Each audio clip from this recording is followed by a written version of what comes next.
Welcome to Manny's TV Talk, where we will talk about all of our favorite reality TV shows and news surrounding them. Grab a snack, a drink, and get comfortable because this starts now. Hey everybody, and welcome back. We have to talk about this new Love and Marriage Huntsville episode, which, by the way, I didn't even know it was the last episode for the mid-season. This is the last episode, and then new episodes will return until September. So this is episode 15 of season 6. We pick up with Stormi. Remember, she was mad at Marsau for coming at her for $100. So she's telling Tisha about it. And Marsau was definitely wrong for this. And she is mad because if there was even money that needed to be given, she should have been told about that before the event. She says that they are very unprofessional, which is true.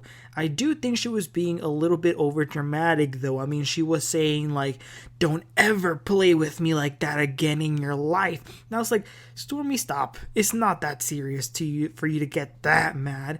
But we see someone then who I really like, Melody. She's in the car and she's with her brother Marcus. You know, she has a performance coming soon, but she's going to go ahead, and even though she's not going to be in the Balque Expo, she is going to go just to support, which that's awesome. The brother does asks, you know, what about Martell? Is he going to be here? How should we react when we see him? And then we move on. So after a while of us patiently waiting, after meetings and meetings, the Balque Expo is finally here. I personally, I envisioned it a little bit differently than what it was, but it was nice. Martell arrives and the place is full of vendors and, you know, they're promoting their services and businesses. And it was actually pretty nice because as soon as Martell walked in, he saw a man who has a mentoring program. So that was great for him to see him so that it can help his younger brother. Maurice then asks Martell, why didn't you bring your wine over here to, you know, promote it as a vendor?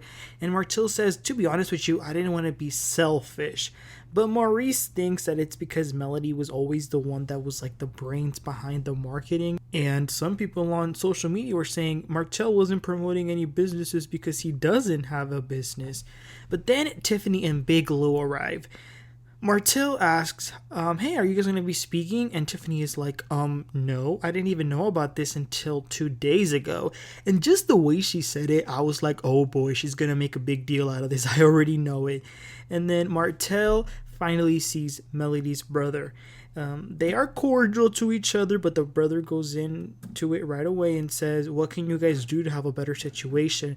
And Martell says that he wants Mel to bring down her guard and to do things without the courts having to ask her to do so. And then I'm just sitting there like, but you were the one who took her to court, dude. And then he tries to act like, you know, cool or whatever. So he tells the brother, yeah, I hope that with y'all support things can be better. And the brother's like, what support? And then Martell's like, well, you and your sister. And then, so that ended up pretty good. Like, they even shook hands, whatever. But then in his confessional, Martell cussed this man out. It was so immature. Then a little later, Martell's younger brother arrives. Kimmi arrived a little bit late because she had to go through a session of radiation actually before going, but she's there and she was looking great. Martell's brother goes and says hi to Melody, and Melody was so gracious in seeing him. She even chokes up a little bit. She got a little bit emotional. She was like, wow, it's really great to see you, and it just shows you how much of a good person she is. Meanwhile, Stormi then gets a call from Courtney. Looks like they ran out of labels at the warehouse or they put the wrong label on the wrong product and there is a deadline. Stormi is just so unorganized when it comes to her business, so she's freaking out about that. And then when she hangs up the phone, Tiffany goes over to her and Stormi tells her about the situation, and Tiffany says, wow, well, with everything that you have going on, Tisha should be grateful that you are even here. And Stormi agrees and then starts to tell her about what happened with Marsau, and he came at me and blah, blah, blah. They are then about to start the panel of speaking, and they ask Martell, where is his special guest?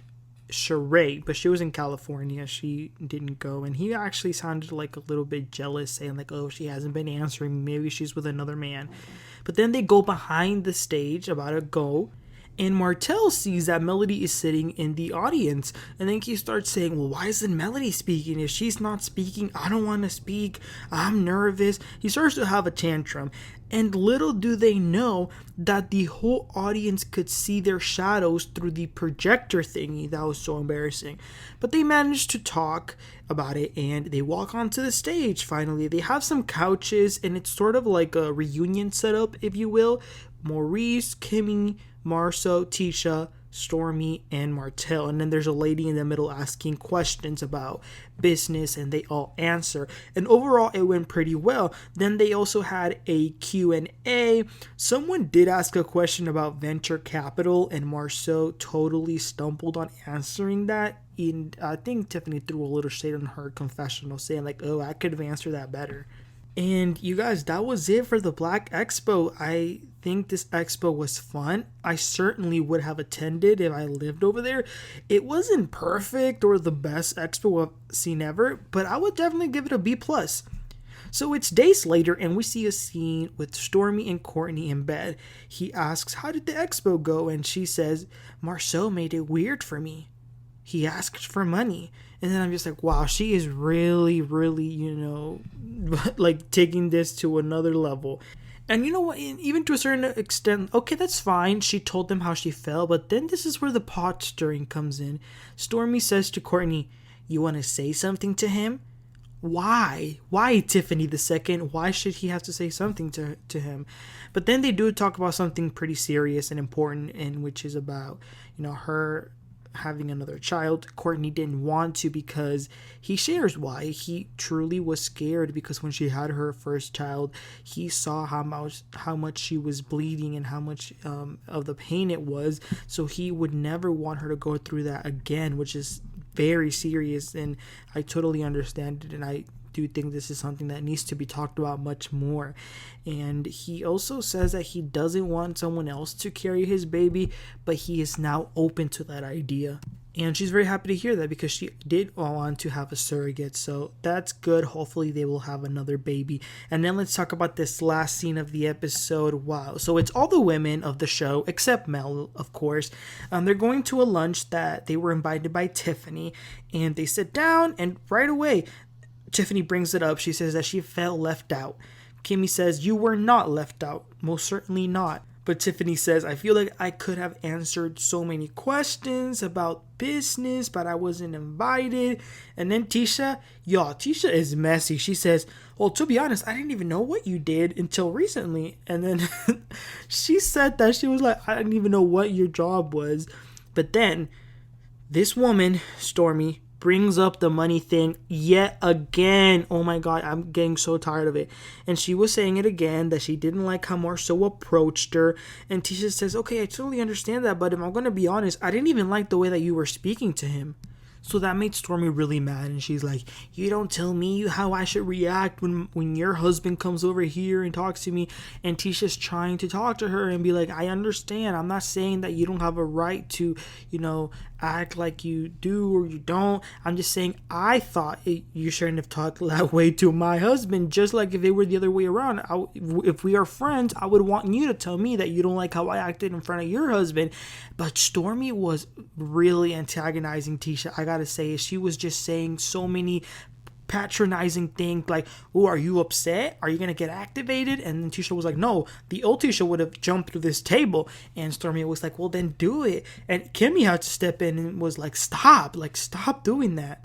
But Stormi just kept on digging and digging and digging. I'm so glad that Tisha got up from that table and walked away. I don't know if she would have actually done something, but I do know that Stormi was very, very wrong for acting that way and antagonizing her and making her feel like the bad guy. I mean, why can't they just have a normal conversation like Tisha said?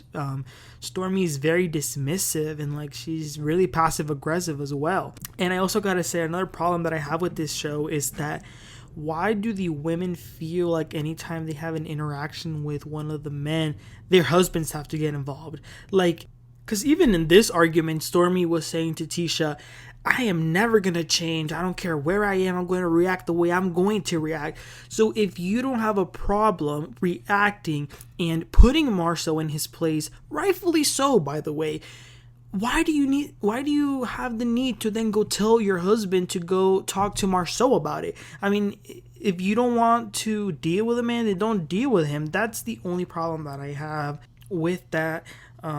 But then again, it is what it is. But that was the end of the episode. And if that wasn't enough, you guys, this is what left me shocked, and I'm still shocked.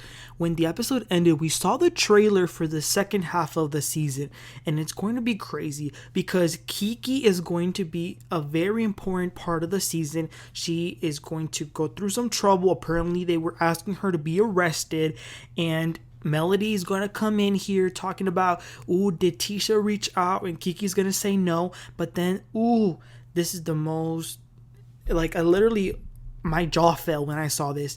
Keke is going to say that Tisha is cheating on Marsau, and they're going to get into it, and it's going to get so bad that Keke throws a drink at Tisha, and it explodes, and Marsau is saying, call the police right now. So, and I'm just like, bro, September, we have to wait until September for that, Carlos King. Why can't we just see the whole season all at once? But listen, I understand, but it looks like this season is going to be fire. But yeah, you guys, let me know what were your thoughts about this episode. What were your thoughts about the Balque Expo? And what were your thoughts about this final scene with the girls and Tisha and Stormi fighting? Because it even came to a point where Tisha had to say to Stormi, what the F is your problem? Like, honestly. So yeah, let me know what were your thoughts about that altercation. What do you think about the new part of the season with Keke and Tisha going at it? I'm sorry, but I'm going to be Team Tisha. I mean, that might change as we see the season, but based on the trailer, I'm going to be Team Tisha. But we'll see what happens. But if you guys disagree with me, let me know. Please don't forget to like, subscribe. I'll catch y'all next time. You have a great one. Bye.